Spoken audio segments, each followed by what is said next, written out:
और खबर रुद्रप्रयाग से, जहां गुलदार ने महिला पर हमला कर दिया।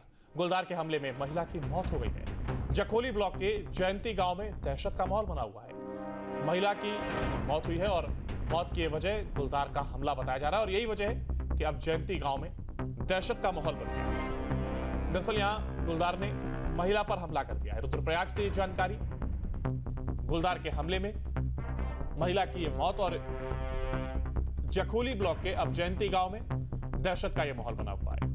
दरअसल यहां पर गुलदार की मौजूदगी और इसके साथ ही महिला पर हमला किया गया गुलदार के द्वारा और हमला इतना जबरदस्त कि महिला की मौत हो गई है।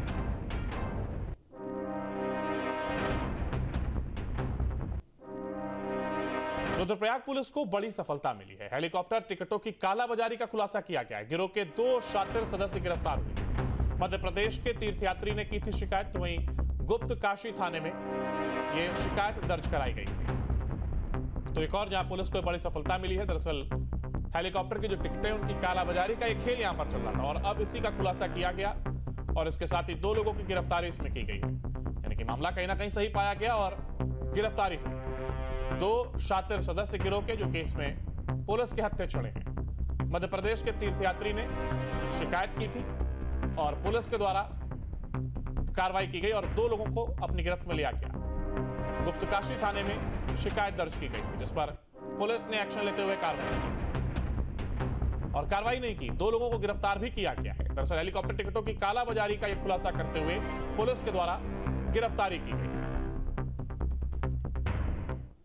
केदारनाथ धाम में जो हेली सर्विस चलती है, इसको लेके जो हेली टिकट है, जिसमें 2 प्रकार के मुख्यतः फ्रॉड होते हैं। एक साइबर फ्रॉड से होता है, जो साइबर ठग द्वारा किया जाता है, और एक ब्लैक मार्केटिंग के थ्रू टिकट जाते हैं।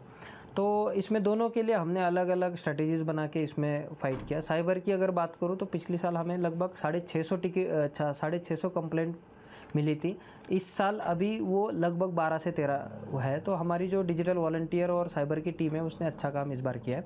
जो अभी का करंट केस है, ये ब्लैक मार्केटिंग से कंसर्न है और इसमें लगभग 20 से 25 हज़ार रुपये लेके एक पर्टिकुलर लूपहोल इस पूरे सिस्टम में मिल गया कि जिसको एक्सेस है उस पर्टिकुलर डेटाबेस का या टिकट अवेलेबिलिटी का, उनके द्वारा ये कार्य किया जा रहा है। रुद्रप्रयाग में वाहन के ऊपर गिरे भारी पत्थर हादसे में 4 लोग घायल हो गए हैं। घायलों को जहां अस्पताल में भर्ती कराया गया है, तो वहीं केदारनाथ हाईवे का यह मामला बताया जा रहा है। दरअसल वाहन के ऊपर भारी पत्थर गिरा था, इसके चलते यह हादसा हुआ।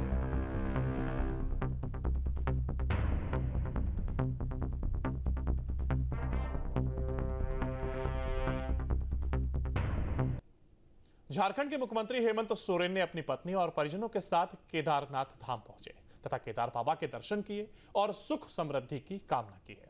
दर्शन के बाद वह केदारपुरी में भी 1 घंटे तक उन्होंने समय बिताया है। दर्शन के बाद उन्होंने मंदिर की परिक्रमा की है और इसके बाद मंदिर परिसर से केदारपुरी का दिव्य और भव्य रूप को देख करके काफी प्रभावित भी हुए। उन्होंने भगवान केदार से खुशहाली का आशीर्वाद मांगा। उन्होंने कहा कि वह केदार बाबा के दर्शन से अपने को धन्य समझ रहे हैं। केदार बाबा के दर्शनों को मन में इच्छा पिछले कई समय से थी और इसके बाद वह मंदिर के पीछे और केदारपुरी की दिव्यता को भी निहारते रहे।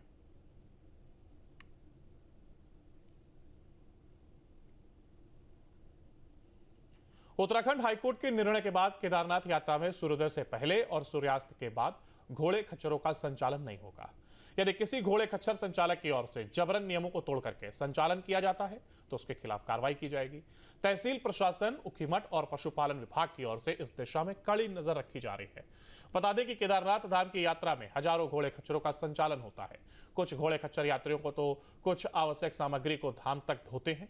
बीच में घोड़े खच्चरों में संक्रमण भी फैल गया था, जिस कारण कुछ दिनों तक घोड़े खच्चरों की आवाजाही बंद रही थी। घोड़े खच्चरों की स्थिति का हाईकोर्ट ने भी संज्ञान लिया और हाईकोर्ट के निर्णय के अनुसार सूर्योदय से पहले और सूर्यास्त के बाद किसी भी तरह से घोड़े खच्चरों का संचालन नहीं किया जाएगा। साथ ही जिन घोड़े खच्चरों का संचालन यात्रा मार्ग पर होगा, उनका पंजीकरण आवश्यक रूप से होना चाहिए। केदारनाथ यात्रा मार्ग पर जो भी घोड़े खच्चर संचालित होते हैं, उसके संबंध में मुझे यह अवगत कराना है कि सूर्योदय के पश्चात और सूर्यास्त से पहले ही घोड़े खच्चरों का संचालन यात्रा मार्ग पर किया जाएगा।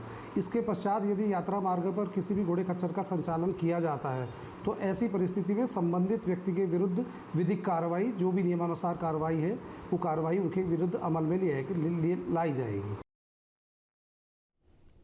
ऋषिकेश में पूर्व मंत्री प्रेमचंद अग्रवाल ने हिंदी पत्रकारिता दिवस पर पत्रकारों को सम्मानित किया। इस मौके पर उन्होंने कहा कि मीडिया की वजह से देश भर के कोने कोने की खबर देखने को मिलती है। उन्होंने आगे कहा कि सही खबर को सही दिखाना मीडिया का काम है। लोग प्रिंट और इलेक्ट्रॉनिक पर विश्वास करते हैं। प्रेमचंद अग्रवाल ने हिंदी पत्रकारिता दिवस के अवसर पर राज्य के सभी पत्रकारों को बधाई और शुभकामनाएं देते हुए उनके उज्जवल भविष्य की प्रार्थना की। निश्चित रूप से पत्रकार, जिसको हम मीडिया भी बोलते हैं, पत्रकारिता मीडिया हमारे लोकतंत्र का चौथा स्तंभ माना जाता है। और आज जिस प्रकार से पत्रकारिता में एक जागरूकता है और स्वाभाविक रूप से, जैसे मैंने कहा कि चौथा स्तंभ है, हर स्तंभ का अपना महत्व है, तो पत्रकारिता का भी अपना एक महत्व है। और सरकार की अच्छी चीज़ भी और उसके लिए कोई और चीज़ भी हो, उसके लिए भी पत्रकार एक दर्पण का काम करता है।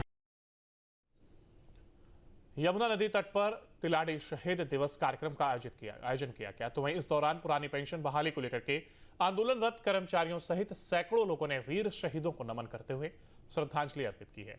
शहीदों से प्रेरणा लेकर के अपने अधिकारों के लड़ने का संकल्प लिया। नगर पालिका द्वारा आयोजित तिलाड़ी शहीद दिवस रिमझिम बारिश के बीच दूर दराज से पहुंचे सैकड़ों लोगों ने वीर शहीदों के स्मारक पर पुष्प अर्पित करते हुए शहीदों को श्रद्धांजलि दी। और मौजूद लोगों ने कहा कि यह स्थल हमें अपने अधिकारों को दिलाने की प्रेरणा देता है। हल्द्वानी में आगामी 1 जून को कांग्रेस की तरफ से भव्य जय हिंद रैली का आयोजन किया जा रहा है। हल्द्वानी के रामलीला मैदान में जय हिंद रैली के आयोजन को लेकर के तैयारियों का निरीक्षण करने के लिए नेता प्रतिपक्ष यशपाल आर्य और प्रदेश अध्यक्ष करण महरा पहुंचे हैं, जहां उन्होंने तैयारी का जायजा लिया। तो वहीं इस दौरान उन्होंने कहा कि 1 जून को होने वाली जय हिंद रैली ऐतिहासिक होगी, जिसमें ऑपरेशन सिंदूर के लिए सेना का धन्यवाद किया जाएगा और राज्य की जनता को बताया जाएगा कि केंद्र सरकार ने अमेरिका के कहने पर सीज फायर किया। हमारे सैनिकों का पराक्रम है, जो हमारी सेना का शौर्य है, जो उनकी वीरता है, जो उनका योगदान है, उनको सम्मान देते हुए जय हिंद रैली, जो हमारे भारत हिंदुस्तान की जय हिंद रैली को हम यहाँ पर करने जा रहे हैं। हमारे सैनिकों के साहस, शौर्य और बलिदान को समर्पित है। हम सैनिकों को इसमें धन्यवाद देंगे कि उन्होंने सैक्रिफाइस किया, देश के लिए काम किया। दूसरी तरफ हमारी जो नीति निर्धारक होने चाहिए, जिनको इसकी जिम्मेदारी लेनी चाहिए, वो अपनी जिम्मेदारी से मांग रहे हैं। आज सेना के शीर्ष जो लीडर्स हैं, उनको प्रोटोकॉल तोड़ना पड़ रहा है। आपने देखा होगा एयरफोर्स के सबसे जो बड़े हमारे अधिकारी हैं, उन्होंने कल बयान दिया है राफेल जो है खाली पतंग उड़ाने के काम आ रहे हैं। आपने नींबू लगाया, पूरे मीडिया प्रेस में सब वही दिखाया, लेकिन आपको कोड नहीं मिला। आप जब उसमें वेपन लोड नहीं कर सकते हैं, आप उसको लड़ाई में इस्तेमाल नहीं कर सकते, तो फिर क्यों ऐसा सौदा किया गया? ये एक गंभीर विषय अभी नया उठा है। दूसरा, हमारे फॉरेन मिनिस्टर ने जो वहाँ सूचना दी पाकिस्तान को कि हम आपके यहाँ अटैक करने जा रहे हैं, ये कितना बचपना है। जबकि फौज, किसी आप बड़े फौजी से पूछेगा, जो इनकी लड़ाई की जो सबसे पहली आवश्यकता है वो है गुप्त रहना, मतलब किसी भी योजना का सीक्रेट रहना, गोपनीय रहना।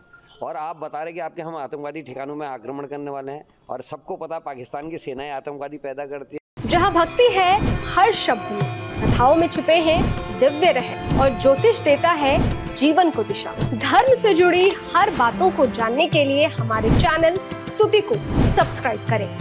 चैनल पर जाने के लिए इस लिंक पर क्लिक करें।